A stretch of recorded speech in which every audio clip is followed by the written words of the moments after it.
What's up, everybody? FTWitachi here. You know what it is. Thank you all very much for tuning in to our updated Demonology Warlock guide for patch 9.0.5.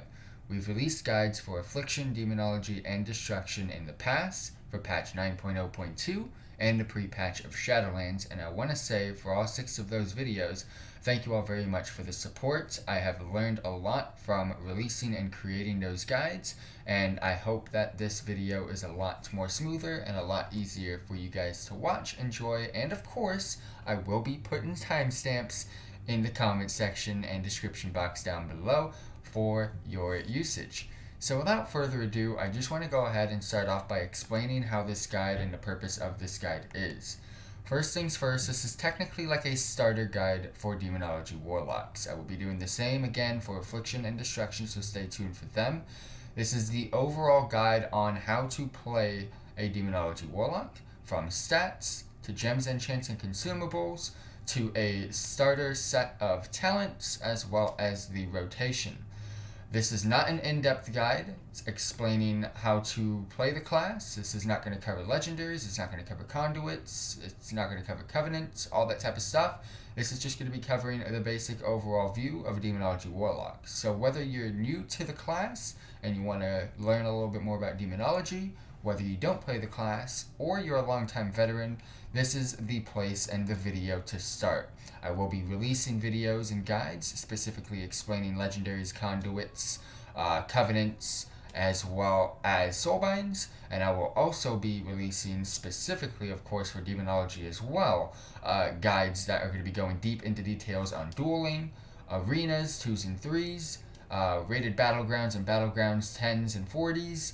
I will be going over dungeons and raids, mythic plus keystones. I will be going deep into details throughout this expansion from here on out, so stay tuned for those guides. But without further ado, let's get to it. Starting off with, what is a Demonology Warlock? This is a damage DPS spec.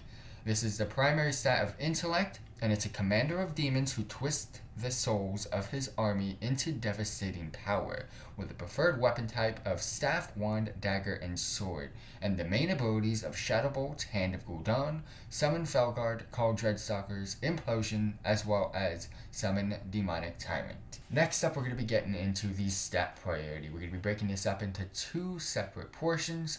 One focusing on PvE content, such as questing, dungeons, and raids, and the other one focusing on more PvP content, such as dueling, arenas, battlegrounds, and world PvP. So starting off with the PvE section of stats, you're going to be wanting to go with intellect over mastery, over haste, over crit, over versatility. Versatility as a warlock does not have too much of a benefit when it comes to PvE content. Again, it is not a dead stat, it just is outweighs by crit, haste, and mastery. Again, in this order, you're going to want to get intellect, which would pretty much be on all of your gear, mastery over haste, over crit, over versatility. Now, when it comes to PvP content, it is pretty much the exact same thing, except versatility is now going to be your strong suited stat. So, for PvP, you're going to go with intellect over versatility, over mastery, over haste, over crit. Next up, when it comes to consumables, this is pretty much going to be covering all types of consumables, as well as gems, as well as enchants, pretty much anything that you can to go ahead and buff up your character. So, gems, enchants, and consumables. Starting off with the gem, you're going to want to go with Masterful Jewel Cluster. As for the flask, you want to go with the Spectral Flask of Power. In regards to potion, a potion of Spectral Intellect. For your food, you're going to want to grab the Iridescent Ravioli with applesauce. However, if your group does provide the Feast of Glutinous Hedonism, you're going to want to go ahead and grab the feast instead. Extras, you have the Shadow Core Oil, which is a weapon buff. It does not replace your enchant, so it is an extra additional buff that you can go ahead and apply to your weapon through Shadow Core Oil. And of course, you have a Heavy Desolate Armor Kit. Again, it does not replace your enchant on the chest piece. It just goes ahead and adds a buff to your chest. Of course, you're going to want to go ahead and grab runes if you have available to you, Veiled Augment runes, which you can buy from the auction house. You can also get from the mission table, so on and so forth. In regards to enchants, your rings are going to be Tenets of Mastery. Your chest is going to be Eternal Stats. Your weapon is going to be Celestial Guidance. Your cloak is going to be Leech. Your enchant boots is going to be Speed of Soul. It's technically your agility slots when it comes to enchants, but Speed of Soul can give you a slight buff. When it comes to your gloves, you're going to want to go with Shadowlands Gathering if you have any Gathering professions. Otherwise, you're going to want to just not enchant your gloves at all because these are all strength-specific enchants. And of course, when it comes to your bracers, this is where you're going to get most of your intellect stats, which is going to be coming from Eternal Intellect enchant. Next up, we're going to be getting into the talents for a Demonology Warlock. And unlike Destruction and Affliction, where you technically can just go ahead and play one given playstyle for pretty much every single area of the game, and you'll not really change your talents as much, except for things like single target to multi-target, Demonology actually has a few different playstyles within one given spec, which is actually pretty cool that I find. And all three of these playstyles, especially with this current patch of 9.0.5, the Dreadstalker only build has gotten a buff to where it is a little bit more viable now with the other two specs. All three specs are very, very similar. However, some do surpass others in different areas of the game. For example, PvP situations, Mythic Keystone situations, but we're not going to go into deep details. I'm just going to go ahead and give you guys the rundown. And in previous guides, I went down with every single talent. I'm not going to really do that this time. I'm just going to go spec by spec or talent situation by talent situation and give you guys a little bit of a feedback and a little bit of a rundown on why that talent is the best for this scenario. So without further ado, let's go ahead and start off with the traditional spec for Demonology Warlocks. This is the spec most Demonology Warlocks that you see out there will be running and will be playing. When it comes to the first tier, Dreadlash, Bowscourge Bombers, and Demonic Strength, you're going to be going with Demonic Strength. When it comes to these three talents, Dreadlash is the outlier, meaning it is the least used talent. It is used, don't get me wrong, I'll get into that later on.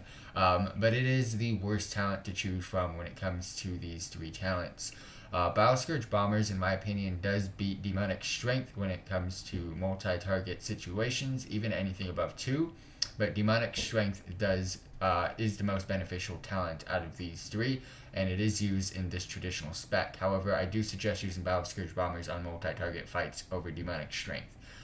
Next up, you've got Demonic Calling, which is the better of the three talents. Doom is the outlier here, meaning it is the least used, and it is pretty much the most useless talent here. Power Siphon is very, very cool. However, I strongly use it in a different build. But because of later on we're going to be doing different talents, I use Power Siphon in correlation with Inner Demons. But because we're not going to be using Inner Demons later on, Power Siphon is not useful. Demonic Calling, is the most useful talent here. When it comes to Demon Skin, Burning Rush, and Dark Pack, these are very useful abilities and they're very versatile with their niches. Demon Skin and Dark Pack are pretty much defensive cooldowns. Demon Skin is passive compared to Dark Pack, so Dark Pack is a defensive cooldown to where you should expect a lot of incoming damage. Then go ahead and use Dark Pact. But if it's just for a long period and a longer term fight, Demon Skin is the better defensive bubble or defensive cooldown compared to Dark Pact. Burning Rush is used on fights and situations where you need a lot of movement. So if you need your movement speed increased, you want to get from point A to point B, or you're a cool Warlock and you're standing in fire and you need to get out of it, and it's one of those like fires that like grow and grow, or it's not even fire, like even bile. It's something that just grows and grows and grows, and you've been just sitting in it like an absolute OG Warlock. Burning Rush, freaking get the hell out of there, fam. Next up, we've got Summon Vile Fiend as the best option here. From the Shadows is really useless. That's not even English. It's useless compared to the other two, sorry.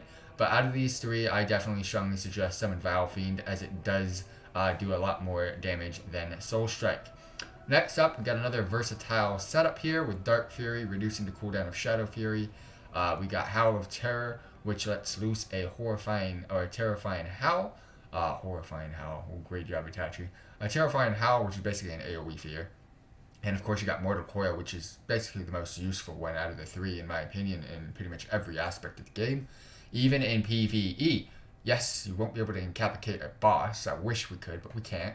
But it is a nice defensive cooldown, healing you for 20% of your maximum health. Dark Fury does come into play if there's multiple adds during a fight and you want to be able to stun them as much as possible.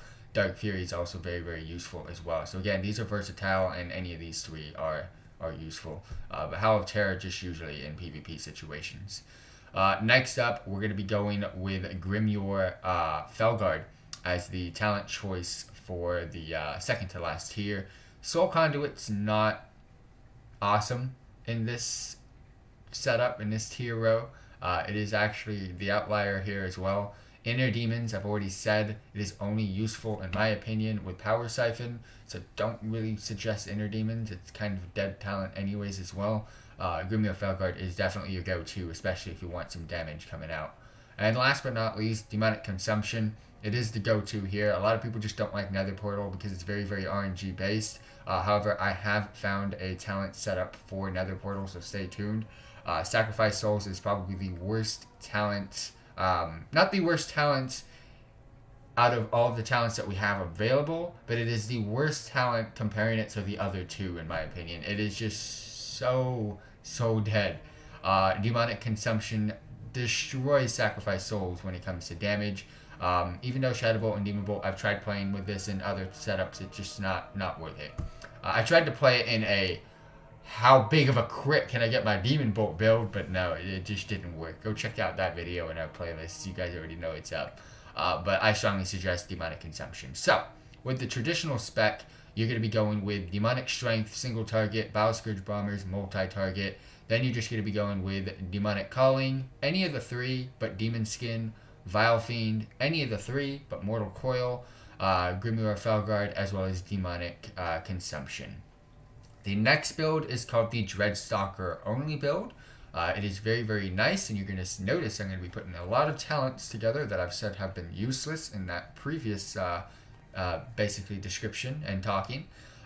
First off, you're going to be going with Dreadlash. When your Dreadstalkers charge into battle, the Dreadbite attack now hits all targets within 8 yards and deals 25% more damage. This is very, very nice to have with Demonic Calling as the next talent of choice. Shadow Bolt and Demon Bolt have a 20% chance to make your next call Dreadstalkers cost 2 fewer soul shards and have no cast time. Again, with this is very variable depending on situations, but Demon Skin. And of course, using Dreadlash and Demonic Calling with From the Shadows. Dreadbite causes the target to take 20% additional Shadow Flame damage from you for the next 12 seconds. Is very, very nice to have. Those three talents, Dreadlash, Demonic Calling, and From the Shadows, but we're not done just there. Again, the next tier is very variable based on the situation. So these are versatile talents to choose from, but let's just go with Mortal Coil. Soul Conduit is what we're going to be choosing from the second to last. Every time soul shards you spend has a 15% chance to be refunded, which is very, very nice with Demonic Calling and very, very nice with the Dreadstalker only build. And then last but not least, of course, you're going to be going with Demonic Consumption because the amount of demons you're going to have out, your demon commander is going to absolutely love you, and it is going to be a very, very nice DPS increase compared to especially Nether Portal. This is not a Nether Portal type of build. And Sacrifice Souls, again, is just a dead talent compared to Demonic Consumption damage-wise. So when it comes to the Dreadstalker only build, Dreadlash, Demonic Calling, Demon Skin, but again, variables, versatile abilities. We got From the Shadows, same thing, Mortal Coil, but the other two options are unique. You're going to be going with Soul Conduit into Demonic Consumption. Last but not least is my build and my favorite build to play. It can be, compared to the other two, the highest DPS based build. It is very, very RNG based. However, when it comes to just, if you don't get the RNG on your side, the DPS is still there, the damage is still there, and it fits well compared to the other two as well. However, this is an RNG based build to where sometimes you, like, let's say for example, the traditional spec is 1000 DPS. The Dreadstalker build roughly does about 1000 DPS. This build could do about 900, or it could be doing like 1500. It could freaking destroy the other two setups. I'm just putting it out there. But if it does its worst of all worst, you won't be doing that much worse than the other two setups. Just to give you guys a little bit of an idea how much damage or how much you should see positive and negative compared to the other two setups. So, starting off with the first row, first tier, Dreadlash, I've said before, Dreadstalker only build talent. So you'll be either going with Battle Scourge Bombers in multi-target situations or Demonic Strength in single-target situations. Next up, you're going to be going with Power Siphon. Doom is a dead talent, and Demonic Calling is not going to be... This isn't the point of the build. The point of the build is Power Siphon. Demon Skin, again, this is a versatile row, so again, use whatever you want depending on the situations, but Demon Skin is my go-to right now. This one is mandatory for Summon Vile Fiend. You want that extra Soul Shard spending, you want that extra Demon, so on and so forth. Soul Strike does not beat Summon Vile Fiend at all, and From the Shadows is for the Dreadstalker build. Mortal Coil is your go-to, but again, Dark Fury and Howl of Terror have their unique purposes. On this one, again, Inner Demons is mandatory. In combination, Inner Demons and Power Siphon, they're very, very nice to have, and they go ahead and help you with both of these together summon more demons, which is the purpose of this build, to get as many demons out as possible. Soul Conduit is useless. Grimoire Felguard, again, it is a demon, but if you do power up or combo up Inner Demons and Power Siphon, you will be getting more demons over time. And then, of course, last but not least is Nether Portal. This is where you're going to be using as your major cooldown. Of course, you still have your Tyrants as your major cooldown, but you want to go ahead and use that Nether Portal before you go ahead and start digging into the Tyrant. I'll explain that in a little bit when we get to the rotation. But to recap that build, it is going to be Battle Scourge Bombers or Demonic Strength, Power Siphon, Demon Skin, but again, the other two are unique in their own ways. Summon Vile Fiend, Mortal Coil, again, two unique other talents, Inner Demons, as well as Nether Portal. Alright, next up, we're going to quickly go over the PvP talent for Demonology Warlock. I'm going to go through every single one as quickly as I possibly can, letting you guys know whether they're useful or not. Starting off with Singe Magic. Command your summoned imp to remove all harmful magical effects from the target, but deals 3% of their total health and fire damage. Your imp must be your current active pet to use Singe Magic. This is an absolutely useless PvP talent. You will very rarely have your imp out as a Demonology Warlock, and I strongly don't suggest this talent at all. Call Fell Hunter. Invoke the power of Fell Hunter from the Nether to instantly spell lock the enemy target. Call Fell Hunter cannot be used if your current pet is a Fell Hunter. This is how most of these pet-specific PvP talents should be, calling the pet from the Nether, because it makes them useful. It makes them want to be used. For example, in Singe Magic, you have to have the imp out. Fell Hunter, the reason why you can't use this when your Fell Hunter is out is because you already have the Fell Hunter out to use this ability. So you wouldn't really want to, you know what I mean? It kind of negates the purpose of it. But Call Fell Hunter, one of those, especially when you're playing against casters in arenas or casters in, let's say, a duel. But when it comes to rated battlegrounds and when it comes to more world PvP, large-scale combat, I don't strongly suggest Call Fell Hunter.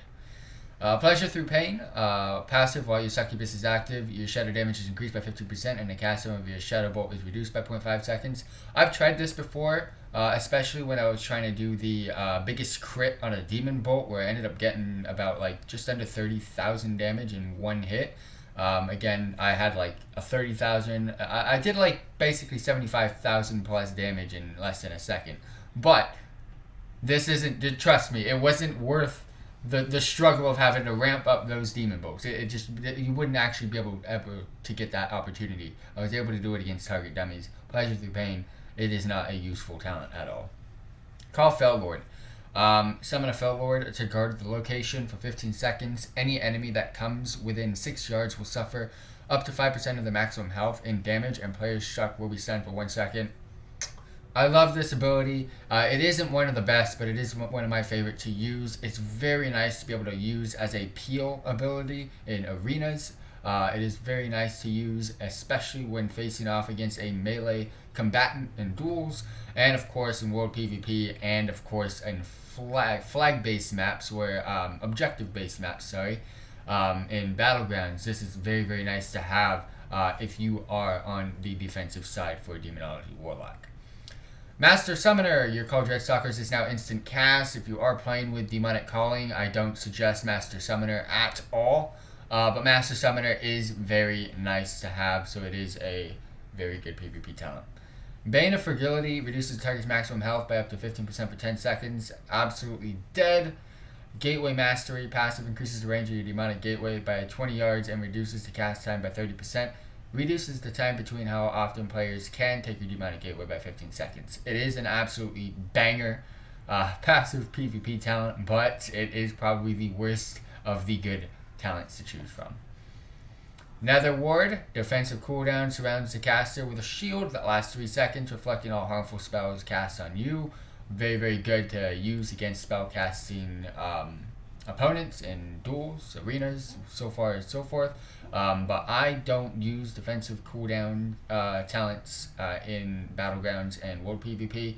And the reason being is, as a Demonology Warlock, we're kind of defensive enough. Same thing goes for Essence Drain. Whenever you heal yourself with Drain Life, the enemy target deals 5% reduced damage to you for 6 seconds, stacking up to 5 times, which is, again, is very, very nice, but it is very, very limited ability that you probably won't even be using at all. Nether Ward is the better of the two defensive cooldowns, but again, Nether Ward doesn't really work on specific classes anyways. Casting Circle, summons a casting circle for 8 seconds. While within a casting circle, you are immune to silence and interrupt effects. It did get buffed, and it is so absolutely trash. So don't, this might be the one, it is the worst freaking PvP talent. Just throwing it out there. Call Observer, very, very similar to Call Fellboard, but summons a demonic observer to keep a watchful eye over the area for 20 seconds. Anytime an enemy within 20 yards casts a harmful magical spell, the observer will deal up to 5% of the target's maximum health and shadow damage. Again, very, very nice to have. This is a very, very good offensive ability, unlike Call Fellboard. And it is also very, very nice to have, again, on objective-based maps when you are called to defend. For example, Arathi Basin, you are defending mines, or you are defending LM or farm. As a Warlock, it's very, very nice to have these pets. Last but not least is pretty much a mandatory PvP talent. Amplify Curse.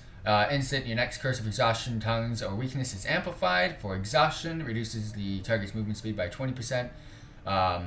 Curse of Tongues increases casting time by an additional 30%. And Curse of Weakness, enemy is unable to critically strike. And this is pretty much one of my most mandatory PvP talents to utilize. As a quick recap, Cinch Magic, do not use. Call Fell Hunter is very, very nice, especially, again, facing off against any type of spell casting. Pleasure Through Pain, do not use. Call Fell Lord, absolutely great to use in pretty much any type of PvP combat. Same with Master Summoner, it is a very, very nice offensive ability. Depends on the spec you are playing, and most specs do use Demonic Calling. However, if you were going with the FTWitachi Flare spec, which is what you currently see to the left right now, Master Summoner could be very, very useful. Bane of Fragility, do not use it. Same thing with Gateway Mastery, just don't use it, but it's a nice ability. I'm not going to hate on that one. Nether Ward's a nice defensive cooldown if you find yourself dying a lot, but it also is very, very useful against spellcasters. Essence Drain is kind of dead compared to Nether Ward. Casting Circle is the worst ability to go ahead and use. When it comes to Call Observer, it is a very, very good offensive ability, and it's probably the best offensive ability that we have as a PvP talent. And then Amplify Curse, to me, in my opinion, is a mandatory talent to have when it comes to PvP combat. Next up, we're going to get into the single target rotation for a Demonology Warlock. And just before we get into this, because Demonology is very, very complex as a spec, there was 3 different methods and 3 different talent setups that I gave you. We're going to go ahead and pull up the talents page really quickly. This is the setup that I'm currently going to perform the single target rotation with. However, when it comes to the traditional setup, the only difference would pretty much be the Grimoire Felguard. You're going to want to go ahead and utilize that on cooldown, but everything else was pretty much passive abilities and passive effects. You're also going to want to go ahead with the Dreadstalker. The Dreadstalker one, you will not be having Summon Vilefiend as an ability, so you won't really have to worry about that. And then this is pretty much the single target rotation or the single target setup when it comes to my setup with the Nether portal. So without further ado, let's get into it. I will be putting out an outline so you guys can kind of get a little bit of a more in-depth version of me just pretty much rambling on when I go through my rotation, just to make it a little bit easier for you guys as well. And that outline will include all 3 setups. So I will be saying in like parentheses if you have talented in the outline. So without further ado, you're going to want to go ahead and utilize your Felguard or Wrathguard if you have that glyph as your main pet of choice. You'll pretty much never ever use the Imp as a pet, as a Demonology Warlock. Same thing goes with the Void Lord. The Observer and the Succubus do have their niches and their uses, but in pretty much every certain situation, PvP and PvE, you could be using the Felguard and or Wrathguard. When it comes to the rotation, it is pretty much straightforward, and again, all 3 talent setups are pretty identical and pretty close to each other. So you're going to go ahead and start off the fight by pre-using your Nether portal and start summoning as many demons as possible. So without further ado, let's go ahead and get this Nether portal out. Let's go ahead and start off with the Vile Fiend into a Hand of Gul'dan, straight into a Power Siphon, and then that's going to go ahead and end it with the Dreadstalkers. From here on out, we're just going to keep generating as much soul shards as we can, utilizing Hand of Gul'dan whenever we have 3+ soul shards. And you want to go ahead and make sure you're using your Demonic Strength on cooldown.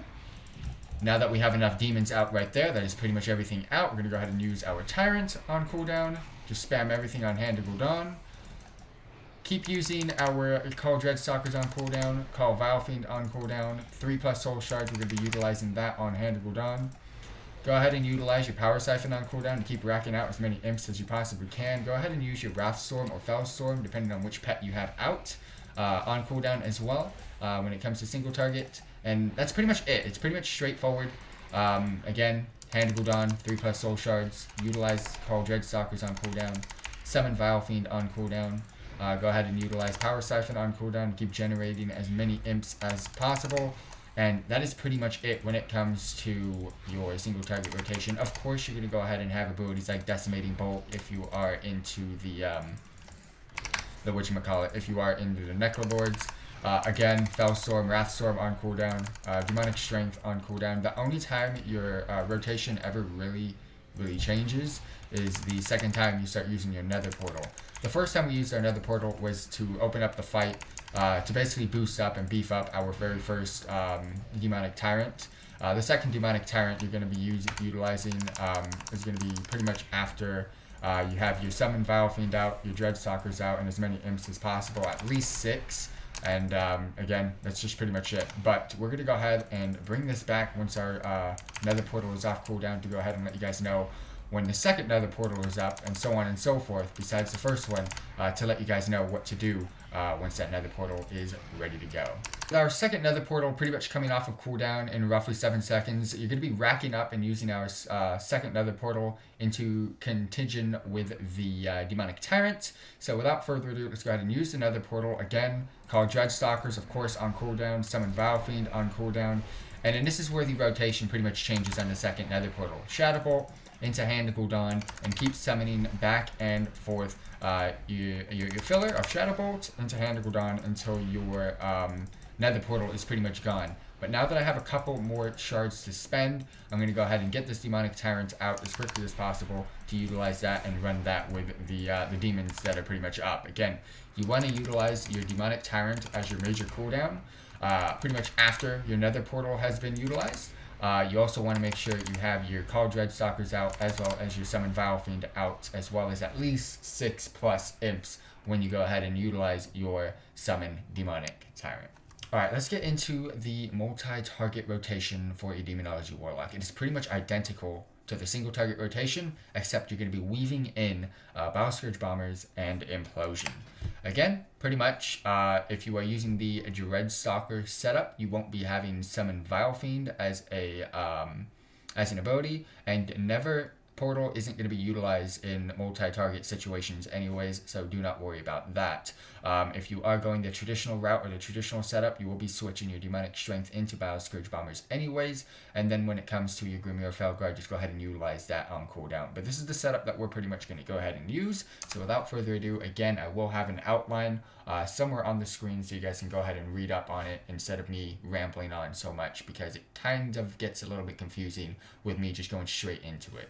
So without further ado, let's go ahead and get into the setup. Again, when you're doing multi-targets, that's 2+ above targets, do not worry about your Nether portal, because you want to get as many imps out as possible, not too much worried about as getting as many demons out as possible. However, you do want to keep continuing to utilize your Call Dreadstalkers, Summon Vile Fiend, and the other talented based talents on cooldown. So without further ado, let's just go ahead and start off with some Shadow Bolts, get into 5+ Soul Shards, get into Dreadstalkers on cooldown, Summon Vile Fiend on cooldown. Let's go ahead and do another Shadow Bolt into hand cooldown 3+ Soul Shards, Power Siphon into Demon Bolt, Scourge Bombers.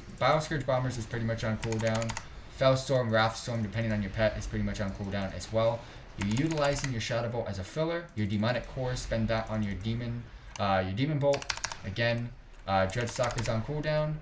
Shadow Bolt filler, Demon Bolt, keep using that to generate your soul shards, and then you're pretty much just going to get as many hand cooldowns as possible. Now that you have tons of demons, go ahead and utilize your tyrants, keep racking up those imps as much as possible, and when you feel necessary, when you feel ready to go, again, Scourge Bombers on cooldown, Fellstorm, Wrathstorm on cooldown, and right before your imps are about to die, Implosion onto the target. Pew pew pew pew.